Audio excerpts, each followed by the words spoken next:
est avec nous comme tous les jeudis matins et toujours très bien habillé aux couleurs de la nature. Jean-François Strouf. Bonjour Jean-François. Eh bien bonjour Ilana.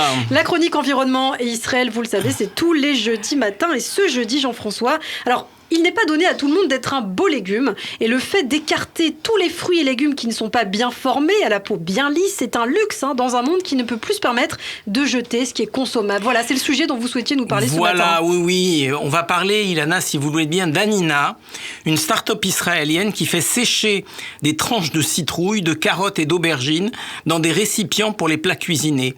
Les légumes moches, puis c'est comme ça qu'on les appelle, sont sauvés de la benne à ordures et transformés en capsules artistiques pour les plats cuisinés. De fines tranches de courgettes, citrouilles, carottes, aubergines et autres légumes sont soigneusement séchés en feuilles et façonnés en capsules comestibles. Et là-dedans, dans les capsules comestibles, on va pouvoir intégrer les aliments qu'on veut manger. Simplement, c'est très joli et on sait quand même que c'est très utile parce que 30 à 40% de tous les produits du monde occidental sont gaspillés et que l'une des raisons les plus douloureuses était simplement l'apparence des légumes et des fruits. C'est des légumes et des fruits moches. Et Esti Brands, qui est la cofondatrice et responsable de l'impact et de la création de la start-up. Donc on a dit Anina, basée à Ashdod.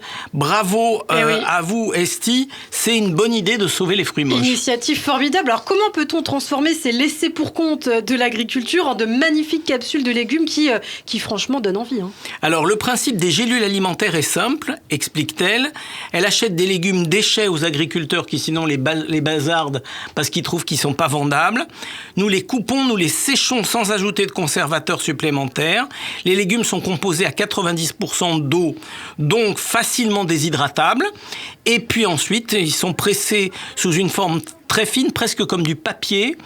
Et tout simplement, avec ça, on va pouvoir les mouler en une capsule 3D qui peut être remplie d'autres légumineuses séchées, d'épices, de céréales, de riz et de pâtes, avec une durée de conservation d'au moins 6 mois. C'est formidable. C'est en plus hyper joli.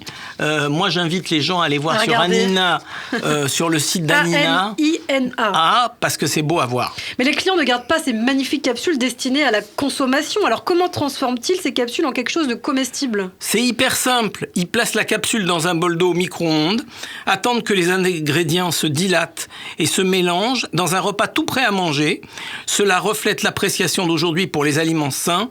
Même si vous manquez de temps, déclare Brands, en 8 minutes, vous pouvez avoir le légume de vos rêves, entouré de jolis vieux légumes moches devenus super beaux, une sorte de star qui est passée au maquillage. Et donc, allez-y, mangez ça. Après, vous pouvez trouver la combinaison de goût, de couleur, de texture. Et puis, c'est un plaisir. À vrai dire, c'est un kiff. Alors, dites-nous, un kiff, quels sont les plats types proposés aujourd'hui? Quelles sont les prochaines innovations aussi? Alors, un bol pasta primavera dans une capsule de tomates, un bol vietnamien dans une capsule de carottes, un bol méditerranéen dans une capsule de courgettes. Nous pensons toujours à l'esthétique, dit-elle, de l'extérieur du stratifié capsule. En fait, nous croyons en une expérience culinaire amusante et visuellement très impressionnante. Pour nous, dit-elle, c'est une façon de donner l'art à de la nourriture. Et puis elle dit, Madame Brands, elle annonce que la start-up passera bientôt aux fruits. Ce sera notre prochaine émission. Les légumes et les fruits moches. 7-8 mois, les fruits moches seront autant à l'honneur que les légumes moches. Eh bien, merci beaucoup Jean-François Strouf. On en apprend des belles avec vous tous les jeudis. On se retrouve même sur les moches. On se retrouve donc jeudi prochain sur Radio J. Jeudi prochain. Top, parfait. C'est sympa, hein? Franchement, c'est vachement...